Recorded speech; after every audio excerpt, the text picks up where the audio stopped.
Hey guys, welcome back to trending चुगली। Battleground show ना हमेशा चर्चे में ही रहा है क्योंकि शो के स्टार्टिंग से लेकर और अभी तक इसमें सिर्फ लड़ाइयां ही देखने को मिली है। कंटेस्टेंट की कम देखने को मिली है लेकिन जजों की ज्यादा देखने को मिली है। तो ऐसे ही शो का न्यू प्रोमो सामने आया है जिसमें रुबीना और रजत दलाल की फाइट नजर आती है। होता कुछ ऐसा है इस प्रोमो में कि रुबीना एक कंटेस्टेंट को बताती है कि ये विनर के तौर पे ठीक है ये। तो रजत दलाल आंसर करते हैं कि यहाँ पे ना कोई कलाबाजी का शो नहीं चल रहा है। फिर रुबीना रजत को कहती है कि यहाँ पे जो ट्रॉफी ले जाएगा ना वो पावर और लिफ्टिंग के तौर पर नहीं लेके जाएगा, वो अपने फिटनेस के हिसाब से लेके जाएगा। तो रजत दलाल ना टोंट कसते हुए ना रुबीना को कहते हैं कि भाई आप क्या फिटनेस के बारे में बताओगी, बताओ। ये बात सुनकर रुबीना बिल्कुल आग बबूला हो जाती है। फिर वो जवाब देती है कि मैं क्या फिटनेस के बारे में बताऊंगी। फिर वो बताती है कि इंडिया का जो सबसे बड़ा फिटनेस शो है खतरों के खिलाड़ी, वहाँ पे उन्होंने राज किया है। और फिर वो ये बताती है कि 17 महीने की उनकी बेटियां भी है। देन उसके बाद वो कहते हैं कि मुझे देखो कितने फिट हूँ मैं। एंड उसके बाद गुस्से में जो रुबीना एक लाइन बोलती है वो तो भाई हर फैंस के ना दिल पे चढ़ गई वो लाइन। फिर रुबीना कहते हैं कि अब दोबारा ये मत बोलना कि फिटनेस के शो में रुबीना क्या कर रही है। रुबीना की बातें सुनने के बाद ना भाई रजत दलाल तो थोड़े से ना हक्के बक्के हो जाते हैं कि भाई क्या बोलते जा रही है ये। देन उसके बाद हमें फुकरा इंसान भी देखने को मिलता है जो चुपचाप हमें बैठते हुए नजर आता है। आपसे नहीं फिटनेस के हिसाब से जीती जाएगी प्लीज। अब आप बताओ, आप फिटनेस के बारे में क्या बताओगे? मैं फिटनेस के बारे में क्या बताऊंगी?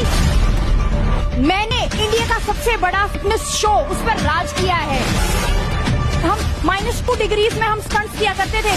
17 महीने के मेरी बेटियां हुई है। With the level of fitness, don't ever से कि फिटनेस की शो में रुबीना क्या कर रही है। चलो अब हम बात करते हैं एल्विश यादव के बारे में। एल्विश यादव को लेकर हम एक बात बोल सकते हैं कि एल्विश यादव मुसीबत में जाते नहीं है, मुसीबत खुद उन्हें ढूंढ के उनके पास आ जाती है। मतलब कि उन्हें किसी एक केस से राहत मिलती है तो वो दूसरे किसी केस में फंस जाते हैं। अब एल्विश यादव पर HDFC ने इलेक्ट्रिक कसने की तैयारी कर ली है। बिग बॉस के फोटोग्राफर एल्विश यादव के खिलाफ ED में मनी लॉन्ड्रिंग का मामला दर्ज किया है। अब DH एल्विश यादव के पास मौजूद पत्थरों के काजू के बारे में पूछताछ सभी होटल, रिजॉर्ट, फार्म हाउस के अनमिल से भी पूछताछ की जाएगी जहाँ ऑर्गेनाइज किया गया था। अभी एल्विश की जो कंट्रोवर्सी आई थी कि सांप को लेकर, तो अब उस केस को लेकर ना सिद्धार्थ गवाही देने के लिए तैयार हो चुके हैं। DH के इन्वेस्टिगेशन में ये पता चला कि दिल्ली में बड़े बड़े कारखाने, रेस्टोरेंट, रिजॉर्ट और फार्म हाउस में सांपों से जहर उगलवाने वाला काम चल रहा था। अब इस मामले में ED इन रिजॉर्ट और होटल्स के निवेशकों से पूछताछ की जाएगी। ये सब मामलों के साथ साथ ना पुलिस के माइंड में ये चीज भी फिट हो चुकी है कि भाई एल्विश यादव के पास ना बहुत गाड़ियां, बहुत पैसा है। सोशल मीडिया पे कई सारे वीडियोस और एड भी मौजूद है और एल्विश यादव की लाइफस्टाइल से भी दिखता है। और इन चीजों को लेकर एल्विश यादव ने ना सफाई भी दी है। लेकिन इसके बाद ED ने भाई एल्विश यादव को ना स्टेबिलिटी में ले लिया है और फ्रेंडशिप क्रेडिट्स पर पूछताछ की जाएगी। एल्विश यादव के जहर के मामले में किस्सा सामने आया है। गौरव नाम के एक इंसान ने कंप्लेन किया था जिसपे एल्विश यादव के ऊपर ये एलिगेशन लगाई गई थी कि वो दिल्ली के रेव अवशेषों में सांपों के जहर की धारा लगाते हैं और इसकी वजह से एल्विश यादव जेल की हवा भी खा के आ चुके हैं। और अब इस मामले में ना MD की ओर से पूछताछ भी की गई है। चलो अब हम बात करते हैं रोडीज के बारे में। रियलिटी शो रोडीज लोगों का दिल जीत रहा है। रियलिटी शो का न्यू प्रोमो सामने आया है जिसमें गैंग लीडर्स एक नए टास्क के लिए कमर कसते हैं और आपस में गठबंधन करते हैं। गौतम गुलाटी और प्रिंस नरूला इन लोगों के साथ ना रिया चक्रवर्ती भी अपना गठबंधन करती है और उसके बाद ना रिया चक्रवर्ती ना बहुत मुश्किलों में पड़ जाती है जब ये दोनों ना इसके साथ गठबंधन करने के लिए मना कर देते हैं। होता कुछ ऐसा है कि रिया ने प्रिंस से पूछा कि क्या वो उसके साथ परफॉर्म करने के लिए तैयार है। हालांकि दोनों गैंग लीडर्स ने फिर मना कर दिया था। उसके बाद रिया को काफी ज्यादा ना प्रॉब्लम हुई, पर इस पर जवाब देते हुए रिया ने कहा अगर तुम मुझे धोखा दे रहे हो तो ये गठबंधन खत्म हो चुका है। तो प्रिंस इस बात पर कहता है कि ठीक है। फिर बाद में रिया गौतम से पूछती है कि क्या वो उसके साथ गठबंधन करेंगे, तो गौतम जवाब देते हैं कि चुप रहो। तो ये बात सुनकर रिया बोलती है कि तुम चुप रहो। बाद में फिर रिया कहती है कि जीजी तो बहुत कमीना निकला, मुझे भी डबल क्रॉस कर दिया फट्टू। तब गौतम कहता है तुम कह सकते हो कि चुप रहो, मैं नहीं कह सकता चुप रहो फट्टू।